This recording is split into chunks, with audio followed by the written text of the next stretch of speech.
Usai serangan AS ke situs nuklir Iran, Benjamin Netanyahu, Perdana Menteri Israel, mengucapkan terima kasih kepada Presiden Trump dan Amerika karena telah berani bertindak dan menunjukkan kekuatan. Congratulations, President Trump.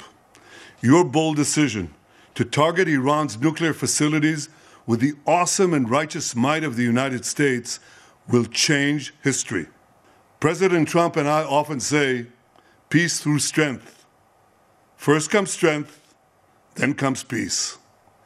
And tonight, President Trump and the United States acted with a lot of strength. Saudara, rombongan gelombang pertama WNI yang dievakuasi dari Iran tiba di Azerbaijan. Inilah foto-foto WNI yang dapat dievakuasi dari Iran. WNI berkumpul di kantor perbatasan Iran dan Republik Azerbaijan sejak Jumat 20 Juni. Kantor perbatasan ini terletak di kota Astara, sekitar 300 km dari Baku, ibu kota Azerbaijan.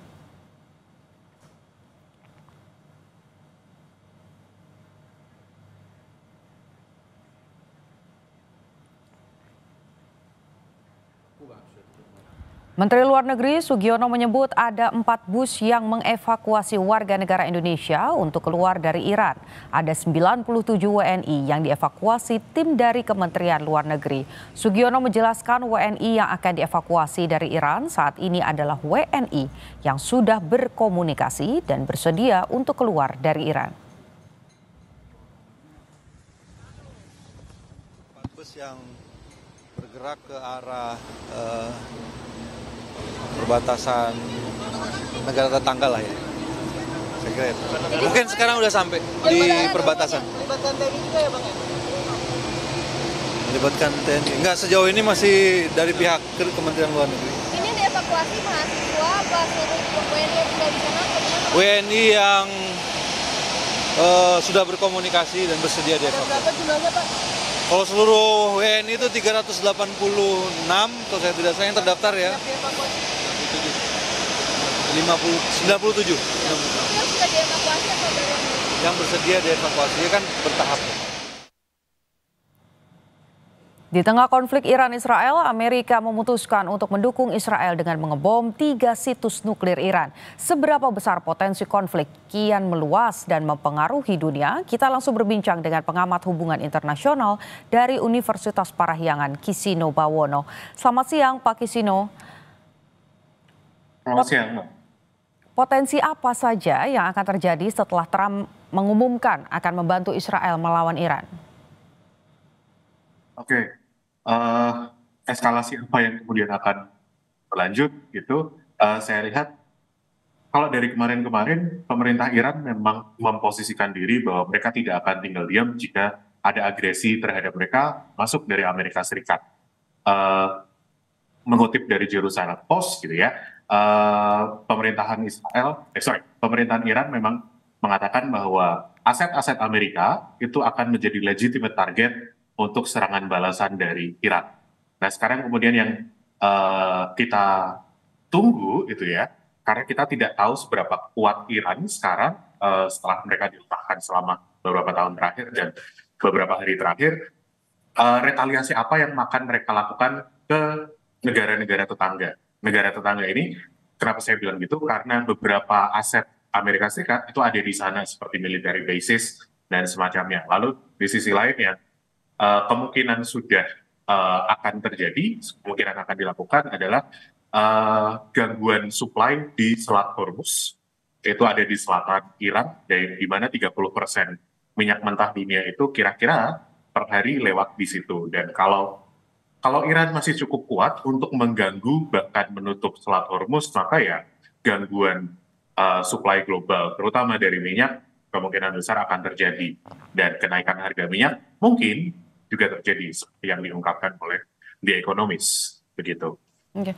Tapi kalau Anda melihatnya dengan adanya serangan dari Amerika Serikat ini, apakah kemudian serangan balasan yang mungkin dilakukan oleh Iran ini bentuknya apa? Apakah memang head to head begitu, bentuknya memang akan dengan senjata lagi, atau justru tadi dengan faktor-faktor ekonomi seperti menutup selat yang tadi Anda sampaikan? Oke, apa yang akan Iran lakukan? Iran saya pikir mereka tidak kreatif ya, hanya senjata versus senjata, tapi hitting where it matters, yaitu ekonomi juga. Karena kalau kita bicara senjata-senjata, kemudian negara-negara ini bisa kayak mengabaikan, bisa menutup mata. Tapi kalau ekonomi itu sekian banyak negara kemungkinan akan terganggu, gitu. Apalagi negara-negara di Gulf countries. Jadi untuk mendapatkan dukungan, maka kemungkinan cara yang lebih drastis akan dilakukan, yaitu ekonomi tadi yang saya bilang. Melihat sekarang ada satu situs yang kemudian sudah diklaim begitu ya oleh Amerika Serikat bahwa sudah lenyap begitu, sudah hancur. Artinya kalau kita lihat dari kekuatan militernya sendiri, seberapa besar potensi Iran ini bisa yakin atau percaya diri untuk memberikan serangan balasan? Karena Anda tadi sampaikan kan harus punya bergen yang lebih tinggi untuk bisa membalas itu. Kita tahu sebelumnya Fordo ini tidak tersentuh oleh Israel. Untuk melihat mereka masih seberapa kuat, saya sendiri juga belum cukup punya sources yang menunjukkan bahwa Iran mereka masih sekian kuat. Tapi at least mereka akan mengupayakan itu. Mereka masih mempertahankan bahwa pride mereka adalah dari kemampuan untuk membalas. Dan ini mungkin harus kita lihat dalam beberapa waktu dekat, gitu ya. Karena serangannya mungkin tidak akan instan, retaliasinya tidak akan instan. Ini sekarang diserang, maka balasan mereka akan muncul dalam beberapa waktu, sejam, 2 jam, atau seharian. Mungkin akan butuh waktu untuk sampai pada akhirnya mereka akan membalas, gitu sih. Dan satu yang juga mau saya tambahkan, kalau menurut dari klaim Amerika Serikat, Presiden Trump itu bahwa Fordo ini sudah rusak, sudah hancur, di sisi lain juga dari Iran sendiri mereka masih bilang bahwa kerusakan yang terjadi di sana itu bukan yang hancur total, jadi masih bisa diperbaiki jika dilakukan proses perbaikan. Jadi kita sebetulnya juga, saya sebagai pengamat masih kesusahan untuk melihat bahwa seberapa rusak kondisi yang ada di sana, gitu. Oke. Di closing statementnya Presiden Trump begitu ya, kalau kita kutip dari Twitternya, selain membenarkan bahwa adanya serangan 3 bom, kemudian juga mengapresiasi militer Amerika Serikat, kalimat terakhirnya adalah mendorong untuk perdamaian. Anda sepakat bahwa dengan serangan ini bisa ada damai antara Iran dan juga Israel, atau bahkan sekarang Amerika Serikat nih ikut campur, jadi bisa damai? Saya omongkan lagi apa yang saya bicarakan di Kompas 2 hari yang lalu, bahwa ada istilah dalam politik itu eskalasi untuk deeskalasi. Jadi dalam mendekati perundingan damai atau ceasefire atau apa, perundingan damai secara umum biasanya kedua pihak yang bertikai itu akan menunjukkan bahwa mereka yang lebih kuat. Gimana menunjukkannya? Bahwa dengan cara mereka melakukan tindakan atau agresi tertentu. Nah, dengan kondisi serangan ketiga tempat tadi Isfahan, Fordo, dan satu lagi Natanz, gitu ya. Sementara pihak Israel dan yang didukung Amerika Serikat ini posisinya di atas angin kalau pada akhirnya menuju meja perundingan. Nah, Iran saya rasa mereka tidak ingin tinggal diam, mereka harus membalas karena apa? Untuk pada akhirnya jika mereka mau ke meja perundingan, mereka at least menginginkan posisi yang ideal, posisi yang setara.